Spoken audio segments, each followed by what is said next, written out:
this show about dreams coming true, and the fact that I'm up here is a dream coming true, because I'm fangirl so much about this show, there should be a restraining order on me. I don't want to waste any time, so let's just get started. I'm Yvette Nicole Brown, by the way. Thank you for coming. I want to bring out this wonderful cast and the creators. So first we're going to start out with Eddie Kitsis and Adam Horowitz, who created this wonderful universe.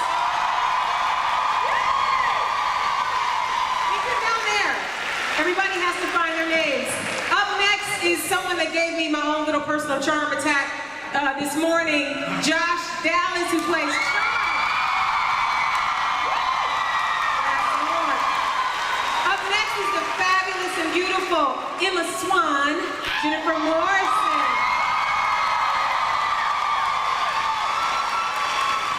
And the lovely man that has Emma in the palm of his hand,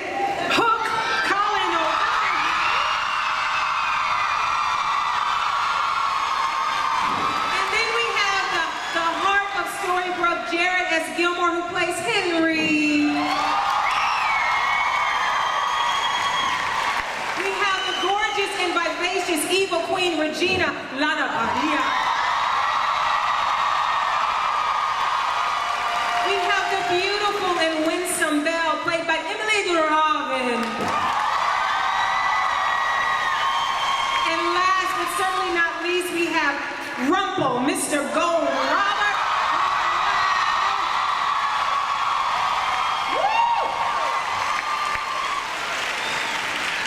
You guys, it has been an amazing season in Storybrooke and the Enchanted Forest. I just don't even know where to start except to say, there's a big question that I got on Twitter, and I want to give this to Eddie and Adam.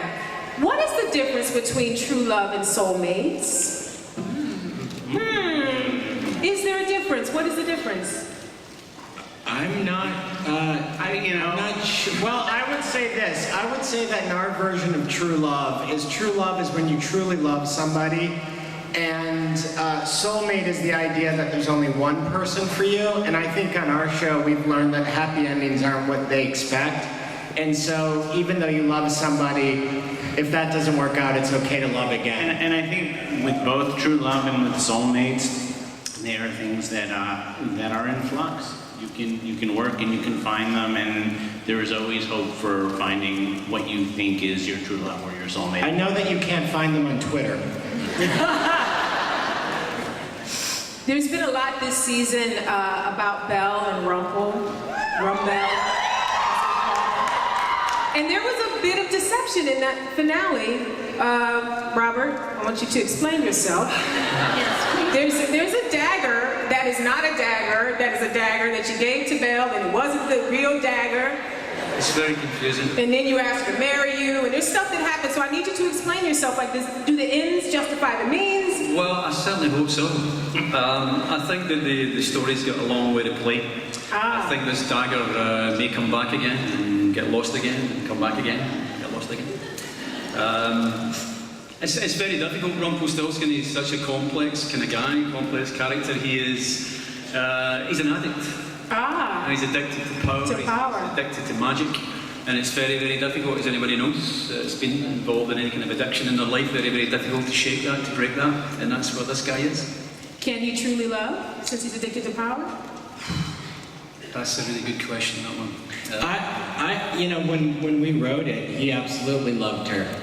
You know, he absolutely loved Belle. Everything he said to her was genuine. Those vows were genuine, but that doesn't mean he doesn't have his weaknesses. There's a dark side to him always that he's at war with, but the love is real. Yeah, I think so. I think he does love her. I don't think there's any doubt he loves Belle dearly. But it's whether he can maintain that or not. That's the question. Yeah, that's going to be hard. Belle, do you think that you're Rumple's conscience? Do you think you're the one that keeps him from going completely to the dark side? I do to a degree. I think that she's the calm in his life and the reasoning person in the relationship. And I by no means can completely control, anyone. I don't think anyone can in life. But I think she does her best, and gives him the benefit of the doubt whenever she can. maybe a little too trusting with this whole dagger situation. Right, so I mean, what do you think? I'm not giving out any spoilers, but what do you think her reaction is going to be when she finds out what he did? Because it was very dirty, what he did. It's not very nice at all. I think she's going to be quite devastated, but once again, I think that we're going to try and turn it into, maybe you turn it into a different situation to validate yourself that you're trying to protect me, and then I believe that, maybe. No. Belle just wants a project. I have a question for Jared. From the beginning, you have been, to me, the heart of the show, the most endearing character. Yes, that's a clap break if I've ever heard. But I want to say this, young Jared, you were chilling as Pan. Chilling. And I want to know what that was like for you to go and play the whole other side of, well, you weren't yourself, but another side, another character. Yeah, you know, it was amazing playing Pan for a change, because Henry's such a nice person. He wants to make everyone happy. He wants to help as much as he can. Where Pan, he's the bad guy. He wanted to cast the curse and enslave everyone in Storybrooke, pretty much. And he was willing to do anything to do that, even kill Felix, his right-hand man. So it's a lot different than playing me. Yeah. Eddie and Adam, I remember you said once that Neverland was not the easiest land to clear. So what is the process like usually for you guys when you say, I want to go to this land or I want to show this character? Is the process easy usually to clear, or is it something that where someone said yes quicker than you expected? It varies, you know. With Neverland, it was something we wanted a part of the show from the start, and we were very lucky that our partners at ABC were able to make that happen for us by the time we got to the second season. But it's, you know, kind of a case-by-case basis. So what is the writer's room like? If you come up with an idea and it's like, I want to do it, how do you guys figure it out? That, you know, we are up here, but there is a team of writers. Many have been with us since the beginning, and so what we thought is it might be fun if you see, like, hey, what made you decide, you know, how do you come up with the villains, how do you come up with the stories? And what we do is every year we do what we call mini camps. So we thought... This year we had a documentary crew take a look at that process. Okay, I have a question for the lovely Lana. First of all,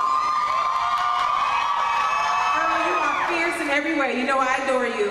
And you had an amazing year. You fell in love, you had revenge, you had heartbreaking moments because Henry didn't remember you. So I want to know, what has this year been like for you, and how delicious has it been to play all these different sides of Regina? It's been awesome. So much fun. I love her arc, from where she started with this void in her heart, and she was this badass evil queen, to realizing her potential to love someone, this someone, who filled the void, to then meeting her true love. Yes. She's just come so far. I'm proud of her growth. Well, I want to say this. How bad is it going to get for Emma now? Because Mary, I don't know if you know, but Mary. That's why they've seated us at opposite ends of the table. How you feeling, Jen? You feel all right about what you've done? How you feeling? Seated over here. Yeah. What do you think is going to happen with this situation now that you brought back Mary? Yeah, you know, it's one of those things that, this is the genius of Eddie and Adam. It's an impossible situation. I can't apologize for saving a life, and also I'm horrified that I've gotten in the way of Regina's happiness. And then I think we all sort of become concerned that that might spiral her back into some of her old ways. And because she has come so far, and because we all have all grown together so much, I think Emma's going to be very determined to try to keep her in the good place in her life, you know, and trying to keep something positive between them. So it's been cool. It adds a really nice element of conflict and concern and generosity between them a little bit, in the sense that, like I said, Emma really wants to try to keep her in a good place. I want to segue to something, because you've had a few suitors on the show, Jennifer. It's a few. None of them are. It's a few. It's about 5 or 6 really good-looking men that just throwing themselves at you. Best job ever. I want to know, who do you think her soulmate is? Because we had Graham, we had Neil, we had Hook now. It's like, what is it?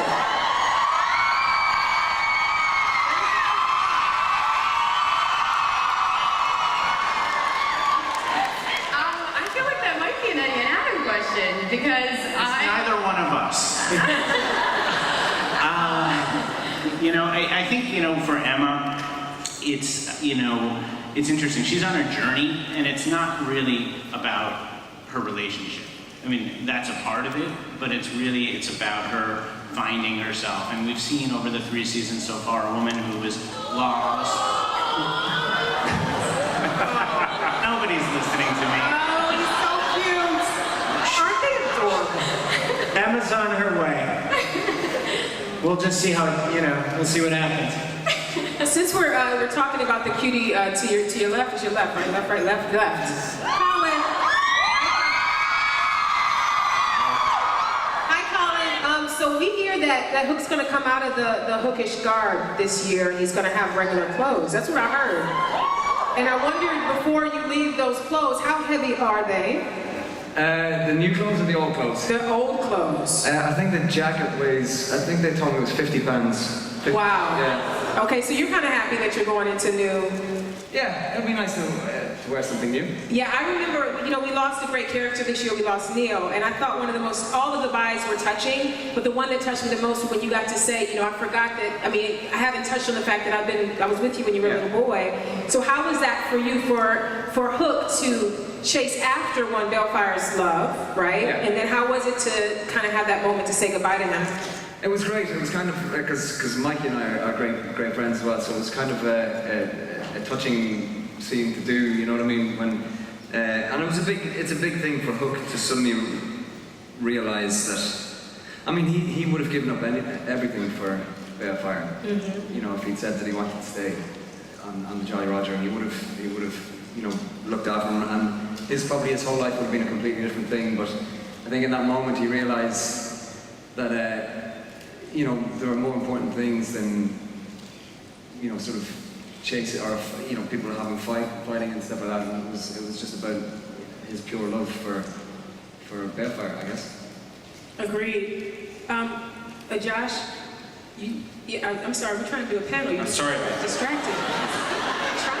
I know you're busy. You got stuff happening. I don't know why you're on your phone. Can I ask the question I have? Yeah, go ahead. Fighting to ask you a question, Josh. Please. Okay. For everyone I hear that once it's been an amazing experience, but for you, it's been a life-changing experience, career-wise, and also because, you found your love, your true love. So how is Ginny doing? How is the little prince? How's all that?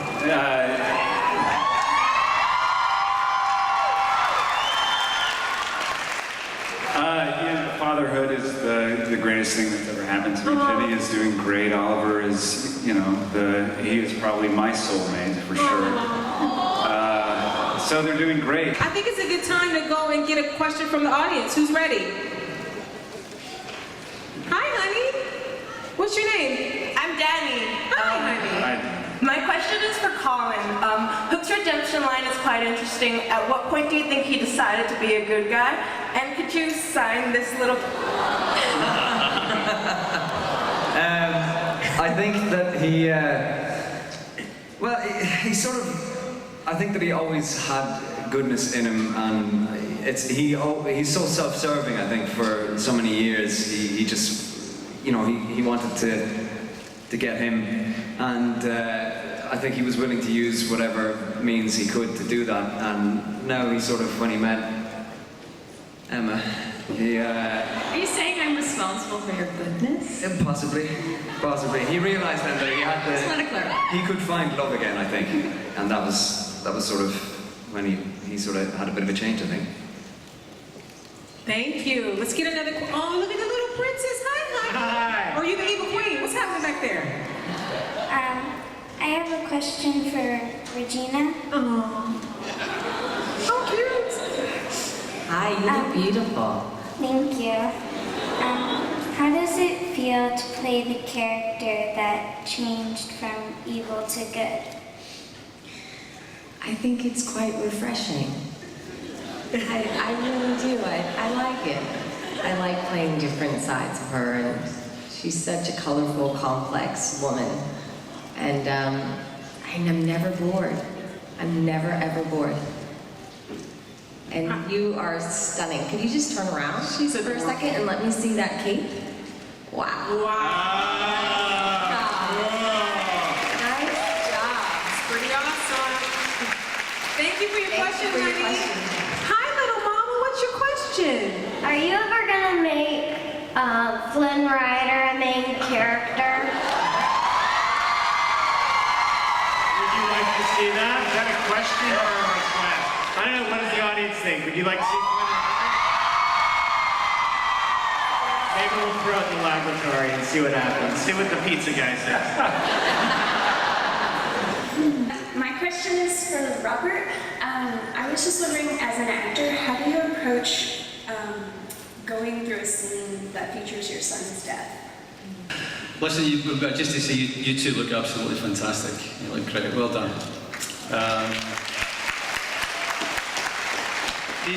These scenes are always very hard to play, very emotional to play, but they're also the kind of scenes that actors love as well, because you can explore different depths in these moments.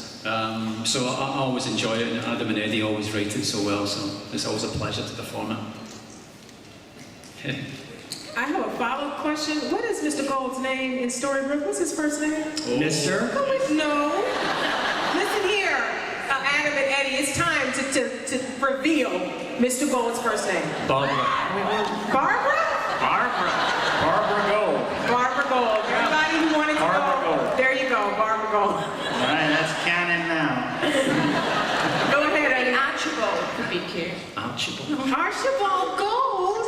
I love it. Barbara's the middle name. Okay, you. Hello, my name is Chanel, and my question is for Lana. The Regal Queen is my absolute favorite, and she has gone through so much, and since we know what she's been through, this recent breakup with Robin Hood, do you think that's enough to make her revert back to evil? I think she has something up her sleeve. But is anyone surprised about that one? I think she's a bit conflicted. I mean, she's enjoyed being good, light, and she's enjoyed discovering this light magic that she possesses. However, old habits die hard. Yes. And Yes, they do. wait and see what happens. I mean, there was one good sign, which was when Marion showed up, the grannies didn't explode, which in the old days, it would have immediately incinerated. So she's made progress. Right. I have a question about musical talent on this panel. I heard that everyone is very musical. Am I correct? Everyone can hold a tune. Writers excluded. Yeah, writers excluded or included. I want to know when the musical episode is going to happen. I need it to happen. I have not asked for anything other than put me on the show, let me play Ursula and be Goldilocks. That's all. Please let me moderate your panel. Does everybody know Yvette was the voice of Ursula in that episode? You guys know? That was me. The problem with doing a musical is that we don't know how. Well, we're willing to learn, but I wouldn't say anything. We just need more time and money. Me and Josh will write it. Yeah. What do you think? We'll do it. Yeah, I heard that Josh and Colin had a band. Colin, the Enemies had a band. Are you still in your band? I'm in a different band. You still play guitar? I still play the guitar. Do you sing? A little bit. All right, I'm just saying. We're trying to make it happen. Eddie and Adam, I heard you have a sneak peek of something for us. Oh yeah, so we thought it might be fun to show you guys something from the premiere.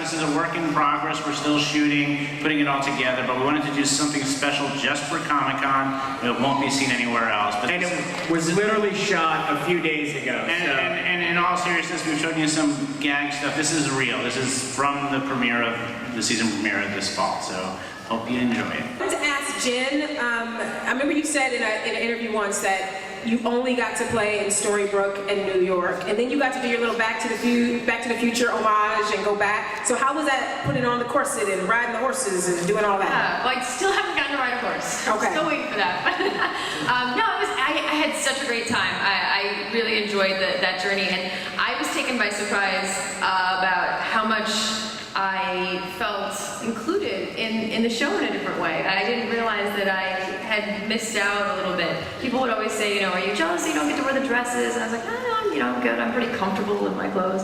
But then once I was in that world and in the wench costume, which is a favorite of Colin's, It was and the red gown and all that, it was really, really fun, and I felt like I got initiated into the world of the Enchanted Forest and Fairy Tale Land, and I felt connected to all the characters in a different way, personally as Jennifer, but Emma also then felt like she was a part of her family in a different way, which was really cool. So I definitely enjoyed that journey. This is a question for everyone. You guys have a great ensemble, everybody's talented, wonderful. Is there someone that you work with that either surprises you or brings out something in you that you're like, whoa, I didn't know I could do that? Or someone that makes you laugh in a way that's unique, one of the other characters? Who's a scene partner that you're like, I can't wait to We all like Grumpy. I think we all. Yeah? Lee Ehrenberg. The mayor of Vancouver, as we call him. He has the best one-liners of all time at all times. Ad-libbed or written? No, written. Okay. But it's the way that he delivers them with such verve and vigor that I think we all get a kick out of and enjoy. I think we all bring out something in one another. Yeah. I do. I think we each.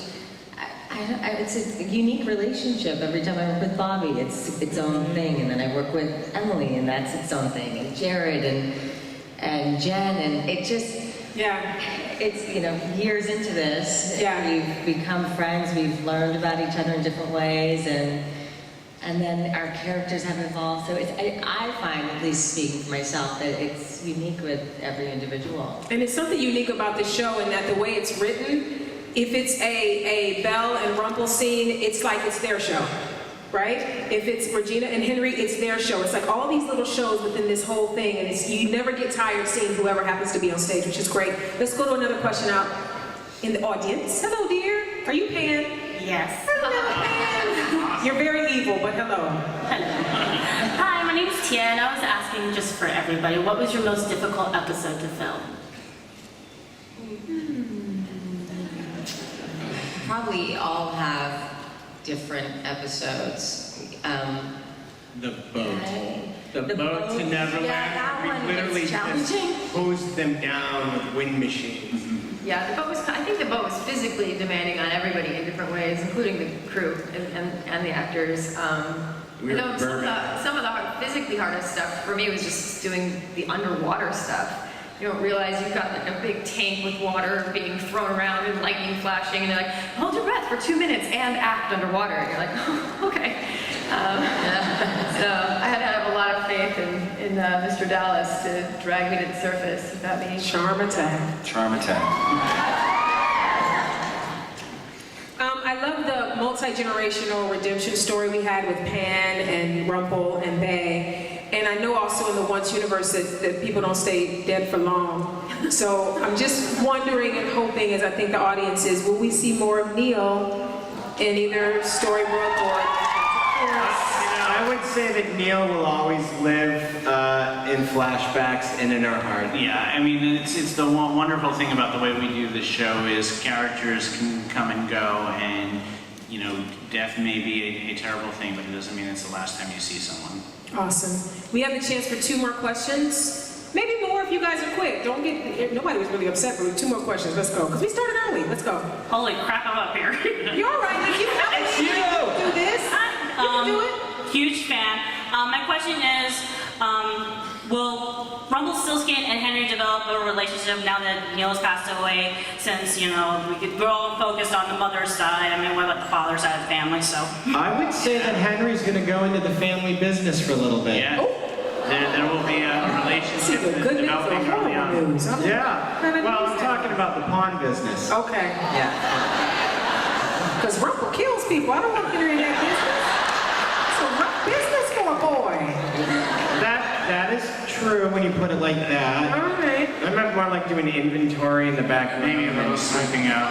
No, I think that, I think that Mr. Gold, looks upon Henry and says, this is my son's child. And I think that he has a deeper affection because as we saw last year, although he may be a difficult man to love with weaknesses, when time came to save his grandson, and he did the right thing and sacrificed his own life.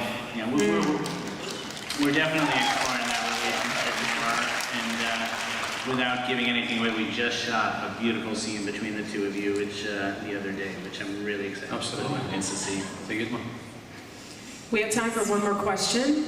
My friend wanted me to ask Lana if you could spend the day with Regina, what would be on the itinerary? Definitely massages. And City budget meetings, probably? what's that? City budget meetings for Storybrooke, like... Mayor duties? Mayor duties? Duties. Oh, duties. D-U-T-I-E-S. It would be, I think she can, she does her Artwork's a hair down. makeover. I think she What do you can think? let loose a little bit. Maybe go out, a couple shots of tequila,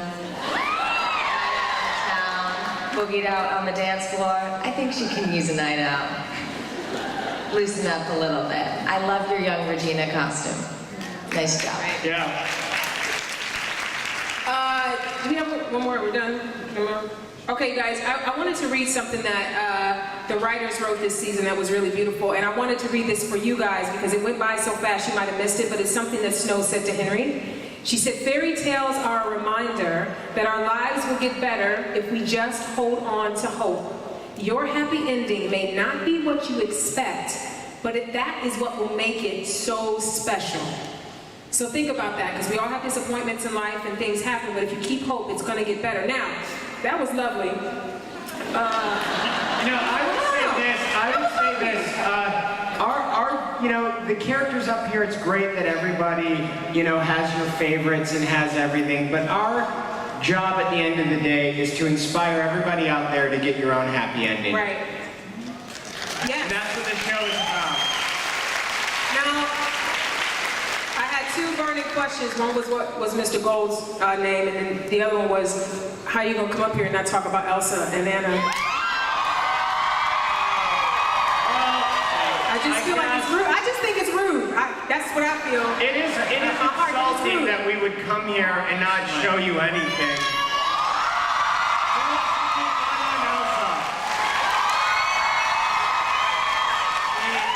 Just might have another little bit from the premiere, and it's the first look anywhere of Anna and Elsa on Once Upon a Time.